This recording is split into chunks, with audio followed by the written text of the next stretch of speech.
తెలుగు రాష్ట్రాల్లో అతిపెద్ద lift manufacturer లిఫ్ట్స్.com dealership కూడా ఇవ్వబడును. హలో ఎంవిఎన్ కశ్యప్ గారు. హలో నాగరాజ్ గారు. Self control March 26th programme అదే కాబట్టి అడుగుతున్నాను. ఎవరు ఎక్కడి నుంచి అయినా సరే ఎన్రోల్ చేసుకోవచ్చు. Yes. Coming to self control program topic కూడా అదేలేండి. వీడియో టాపిక్ కూడా అదే. వీడియో టాపిక్ కూడా మనిషి ఇమోషనల్ గాను బిహేవియర్ పరంగాను చూసుకుంటే కొన్ని వాటికి రెస్పాండ్ అయినప్పుడు అన్కంట్రోల్డ్ గా ఉంటాము. ఏ రకంగా డ్యామేజ్ అయినా కావచ్చు అనుకోండి, అన్కంట్రోల్గా వెళ్ళిపోతాము. మనిషి ఆ స్టేట్ ఆఫ్ మైండ్కి వెళ్ళిపోవడానికి అంటే ఏ కారణాలు ఎక్కువగా బాధిస్తూ ఉంటాయి, దానితో పాటు ఆ అన్కంట్రోల్డ్ నేచర్ని కంట్రోల్లోకి తీసుకురావాలి అని అంటే మనల్ని మనం సెల్ఫ్గా ఎలా పెట్టుకోవాలి, ఎలా కంట్రోల్ చేసుకోవాలి, అన్కంట్రోల్ పోకుండా కంట్రోల్ అవ్వాలంటే సెల్ఫ్ని ఎలా కంట్రోల్ చేసుకోవాలి. అంతే. ఎందుకంటే ఇందులో 2 types ఉన్నాయండి, emotional psychology, behavioural psychology. Yes, absolutely. And ఇక్కడ రిలేషన్ ఏంటంటే మనకు బయటకు కనపడే బిహేవియర్ అది ట్రిగర్ అయ్యేది వెనక్కున్న ఎమోషన్స్ని బట్టి. అర్థమవుతుందా? ఇది మారిందా, ఇది ఆటోమేటిక్గా మారుతుంది.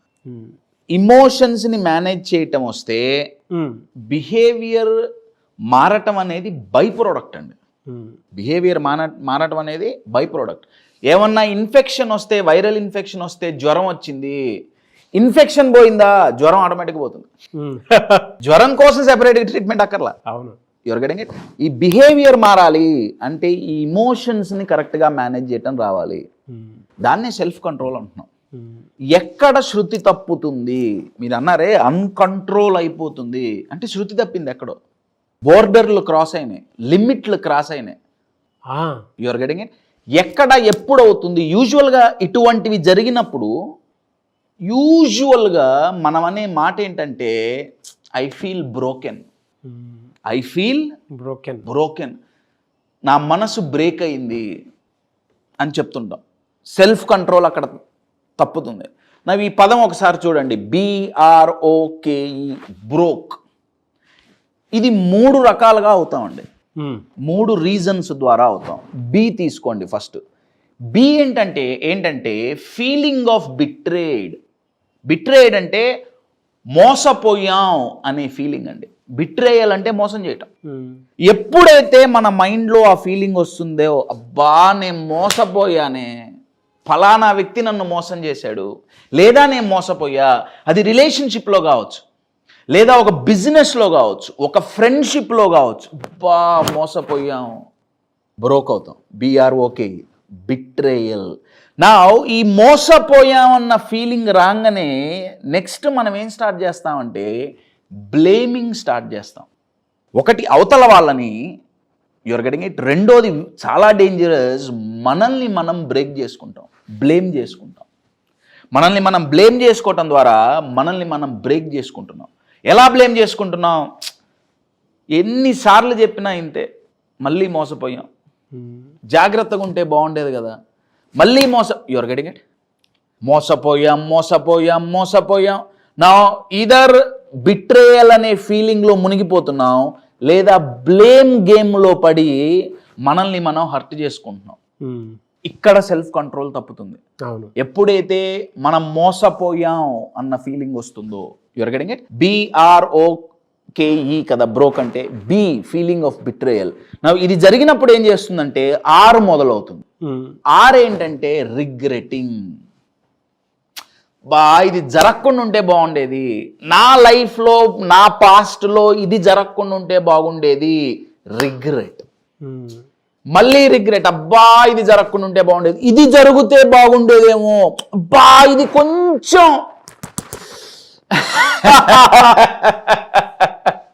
ఎగ్జాక్ట్లీ అండి. ఆ ఫీలింగ్ వచ్చినప్పుడల్లా లోపల ఎలాంటి కన్వర్జేషన్ ఉంటుందంటే బ్రెయిన్కి, మైండ్కి, హార్ట్కి కనెక్షన్స్ 3 యాంగిల్లో పెద్ద యుద్ధమే జరుగుతుంది. అవునండి, మామూలు యుద్ధం కాదు. ఆ అంతర్యుద్ధం చాలా డేంజరస్గా ఉంటుంది.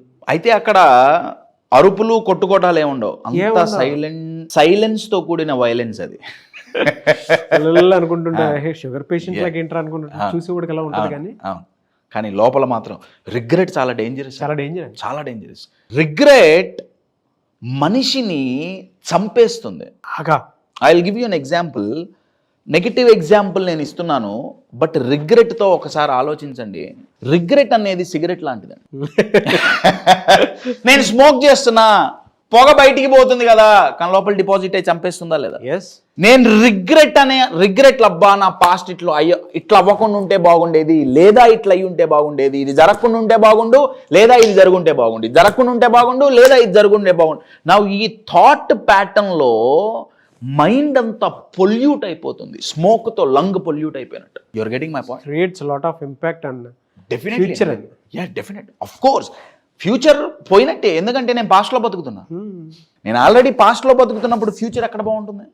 సో రిగ్రెట్, BROKE, బిట్రే అయ్యామన్న ఫీలింగ్, మనల్ని మనం బ్లేమ్ చేసుకోవటం, మన లైఫ్ని రిగ్రెట్ చేసుకోవటం. నా ఈ రెండు ఎప్పుడైతే కలుస్తాయో, ఫస్ట్ ఇక్కడైనా స్టార్ట్ అవ్వచ్చు, ఇక్కడైనా స్టార్ట్ అవ్వచ్చు, ఎక్కడైనా స్టార్ట్ అవ్వచ్చు, కానీ ఈ రెండు ఎప్పుడైతే కలుస్తాయో, ఆ ఈ ఏంటంటే ఎంప్టీనెస్. జీవితంలో ఏం లేదు, అంతా అయిపోయింది, ఇంకేం మార్చలేం, నా జీవితం ఇంతే, నేనింతే, నా వల్ల ఇంకా కాదు అనే ఎంప్టీనెస్. నాకెవ్వరూ లేరు, నాకు తోడెవ్వరూ లేరు, నన్ను కేర్ చేసేవాళ్ళు ఎవరూ లేరు. ఎంప్టీనెస్ క్రియేట్ అవుతుంది. ఒకటి ఫీలింగ్ ఆఫ్ బిట్రేయల్, దానివల్ల రిగ్రెట్ స్టార్ట్ అవుతుంది, దానివల్ల మనం చాలా ఎంప్టీగా ఫీల్ అవుతాం. Empty vessels makes more noise అని ఒక సామెత. అవును. ఖాళీ వస్తువులు శబ్దం ఎక్కువ చేస్తాయి. ఎవరైతే మానసికంగా ఎంప్టీగా ఫీల్ అవుతారో వాళ్ళు మానసికంగా ఎక్కువ వైలెంట్గా ఉంటారు. బయటికి కనపడకపోవచ్చు. ఏవీ లేనాక ఎగిరెగిరి పడుద్ది అని చెప్పేసి. Very good. ఏమీ లేని ఇస్తరాకు ఎగిరెగిరి పడుతుంది. వెరీ గుడ్ అండి. వీళ్ళ మనసు కూడా చాలా ఎగురుతుంటుంది. అయితే అది ఒక్కొక్కసారి బయటికి వైలెంట్ గా కనపడచ్చు, ఒక్కొక్కసారి వాళ్ళు చాలా సైలెంట్ గా ఉన్నట్టు ఉండొచ్చు. కానీ ఆ ఎంప్టీ ఫీలింగ్ తో ఉన్న వాళ్ళు సైలెంట్ గా ఉన్న వాళ్ళ జీవితం ఎంప్టీ అని ఫీల్ అవుతుంటారు, కానీ వాళ్ళ మైండ్ ఎంప్టీగా లేదు. ఈ థాట్తో feeling of betrayal, feeling of regret, దీంతో మొత్తం ఫిల్ అయిపోయింది. లోపల వైలెన్స్ ఉంటుందండి, చాలా డేంజరస్ వైలెన్స్ అండి. Hyper excitement. అది కూడా నెగిటివ్ స్టేట్ లో, నెగిటివ్ లో. పాజిటివ్ లో అయితే మంచిదే. అప్పుడు సెల్ఫ్ కంట్రోల్ అక్కర్లా. నా ఈ రెండు ఒక రకంగా ఓకే, కానీ ఈ ఎంప్టీనెస్ అనే ఫీలింగ్ వచ్చిందా, సెల్ఫ్ కంట్రోల్ అనేది విత్ ఇన్ సెకండ్స్ లో అవుట్ ఆఫ్ కంట్రోల్ చేయి జారిపోతుంది. ఎందుకంటే వాళ్ళ మనసు జారి ఎక్కడికో పోయింది. సో వాళ్ళ ప్రవర్తన చెయ్యి జారి శృతి మించుతుంది. చాలా డేంజర్ అండి, చాలా డేంజర్. ప్రవర్తన శృతి మించుతుంది. Yes, I will give you an example. Broke. దానికి తగ్గట్టుగానే ఇది కూడా చాలా బ్రోక్ అయిన వాళ్ళ జీవితం కూడా, ఆ ఫీలింగ్ ఉన్న వాళ్ళ జీవితం కూడా ఇలానే చాలా మడతలు పడి ఉంటుంది ఈ కాగితం లాగానే. రైట్. నా ఇందాక నేనేమన్నా feeling of betrayal, regret, emptiness. నా దీని నుంచి బయటపడటం ఎలా? ఫస్ట్ నేను బ్రోక్ అయిన ఫీలింగ్ లో ఉన్నా, ఫస్ట్ నాకు మోసం జరిగింది అన్న ఆలోచన తీసేయండి, తీసేయండి. Your getting it? తీసేయంగానే బ్లేమింగ్ ఆగిపోతుంది. అది ఆగిపోగానే రిగ్రెట్, అబ్బా ఇది జరగకుండా ఉంటే బాగు, రిగ్రెట్ ఎగిరిపోయింది. ఈ రెండు ఎగిరిపోయినాయా, ఫీలింగ్ ఆఫ్ ఎంప్టీ ఎగిరిపోయింది. ఏం మిగిలింది? Feel okay. అబ్సల్యూట్లీ. పూర్తిగా కామయ్యామా? ప్రాబబ్లీ కాల. We're feeling okay. సెల్ఫ్ కంట్రోల్లో ఫస్ట్ స్టెప్ అది. First gear. బండి నడిపేటప్పుడు, బండి అయినా కారైనా ఫస్ట్ గేర్ చాలా కష్టం అండి. Second, third, fourth, fifth smooth గా వెళ్ళిపోతాయి. ఫస్ట్ గేర్ లో దూకుతుంది కారు. ఫస్ట్ గేర్ స్మూత్ గా పడిందా, నెక్స్ట్ గేర్ వెళ్ళిపోతాయి. ఫస్ట్ ఓకే నాకేం కాలేదు అన్న ఫీలింగ్ వచ్చిందా, self control easy, pause easy, ఆలోచించటం ఈజీ. ఓకే అనేది ఎంత పాజిటివ్, చాలా పవర్ఫుల్ వర్డ్ అండి, చాలా పవర్ఫుల్ వర్డ్. ఓకే అన్నప్పుడు ఏమవుతుందంటే, first we will be kind to our self. మన మీద మనల్ని మనం చాలా కైండ్గా ట్రీట్ చేస్తాం, హార్ష్గా ట్రీట్ చెయ్యం. అది చెయ్యంగానే we feel very optimistic. Reality. So మీరు ఎప్పుడైతే బ్రోక్ అని ఫీల్ అవుతున్నారో, బ్రోకెన్ గా ఫీల్ అవుతున్నారో, చేయాల్సిందేంటి? ఫస్ట్ తీసేయండి. నన్ను వీళ్ళు మోసం చేశారు, నేను మోసపోయాను, అది జరిగిపోయిందండి. దాని గురించి ఆలోచించడం వల్ల నష్టమే తప్ప లాభం అయితే ఏం లేదు. ద మినిట్ అది అయిపోయిందా ఎమ్మటే రిగ్రెట్ ఆగిపోతుంది, ఫీలింగ్ ఆఫ్ ఎంటీ ఆగిపోతుంది, యూ ఫీల్ ఓకే. దీన్ని రివర్స్ తీసుకుంటే చాలా మంది దే ఆర్ ఓకే యాక్చువల్గా, వాళ్ళకి ఇప్పుడు జరిగిన నష్టమేం లేదు, ప్రస్తుతం అంతా బానే ఉంది, కానీ వాళ్ళు ఈ చిట్టా అంతా ఓపెన్ చేస్తారు. నన్ను ఎవరో మోసం చేశారు, నేను రిగ్రెట్ అవుతున్నా, నా లైఫ్లో ఏం లేదు, ఇప్పుడు మంచిగానే ఉంది. ఓకేగా ఉన్నవాడు ఈ 3 గుర్తు తెచ్చుకొని బ్రోక్ అవ్వచ్చు, లేదా బ్రోక్ అయిన వాడు ఈ 3 మర్చిపోయి ఓకే అవ్వచ్చు. దీన్నే నేను సెల్ఫ్ కంట్రోల్ అంటున్నా. ఎస్, బట్ అది ప్రాక్టీస్ చేయాలంటే March 26.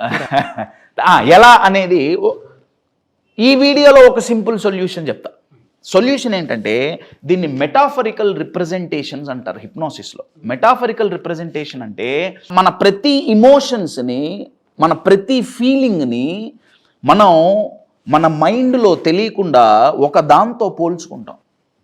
I will give you an example. యూజువల్గా ఈ బ్రోక్ ఫీలింగ్లో ఉన్న వాళ్ళు వాళ్ళ మైండ్లో వచ్చేది ఏంటంటే, నా మనసు ఒక గాజు ముక్క లాంటిది, నా మనసు ఒక అద్దం లాంటిది, గాజు పగిలిపోయింది, నా మనసు విరిగిపోయింది, నా మనసు ముక్కలైపోయింది, దాన్ని ఎంత చేసినా అతికించలేం, అతికించినా సరే అదంతా క్రాక్స్ అంతా కనపడతాయి, మీరెంత డెకరేట్ చేసినా సరే మళ్ళీ ఫస్ట్ లాగా ఉండదు. కరెక్టే, నేను ఒప్పుకుంటా.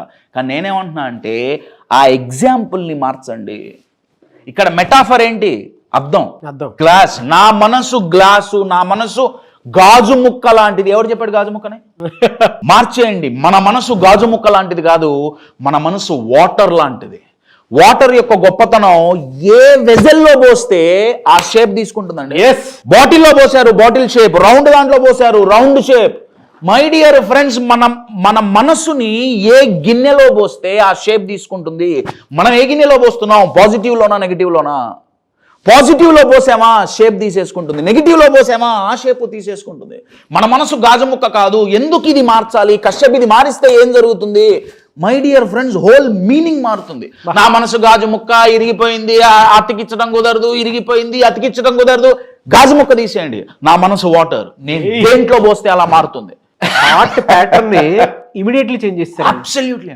దీన్ని మెటాఫరికల్ రిప్రజెంటేషన్ అంటారు. వాటర్ అనగానే ఎంత పాజిటివ్, ఆటోమేటిక్ గా థాట్ ప్యాటర్న్ చేంజ్ అయిపోయి, అవును అలా ఉంటే తప్పేంటని. అవును, అందరికి ఒక నెగిటివ్ ఇమేజ్, నా మనసు గాజు మొక్కలు అనేది. అంటే ఈ వాటర్ నుంచి మనసు వాటర్ లాంటిది. అవునండి. ఇవి సినిమాలలో లవ్ ఫెయిల్యూర్ అవ్వంగానే ఓ మందు బాటిల్ పట్టుకోవడం, లేదా ఇంకేమన్నా జరిగితే బాధతో, అవి మెటాఫర్స్ మన మైండ్కి అతుక్కున్నాయి. You are getting my point. బయట చూసే వాటిల్లో కొటేషన్స్ కూడా బాగా సాడ్గా ఉన్నప్పుడు ఇటువంటి కొటేషన్స్ బాగా వింటుంటారు, సాడ్ సాంగ్స్ వింటుంటారు.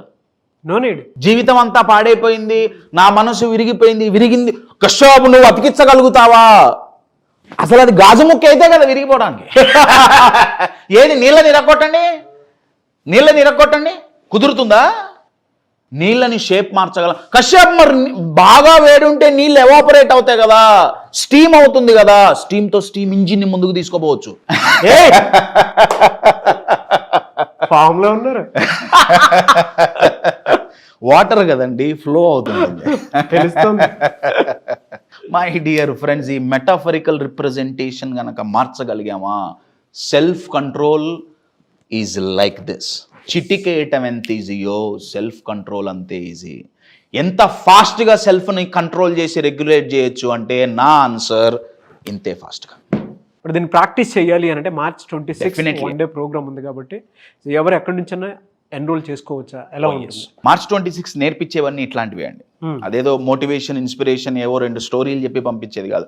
ఈ ప్రాసెసే నేర్పించడం జరుగుతుంది. మనల్ని మనం కంట్రోల్ ఎలా చేసుకోవాలి, రెగ్యులేట్ ఎలా చేసుకోవాలి. 26th March ఆఫ్లైన్ అయితే హైదరాబాద్, అదే రోజు అదే టైంలో ఆన్లైన్లో కూడా ఇది స్ట్రీమ్ చేయడం జరుగుతుంది.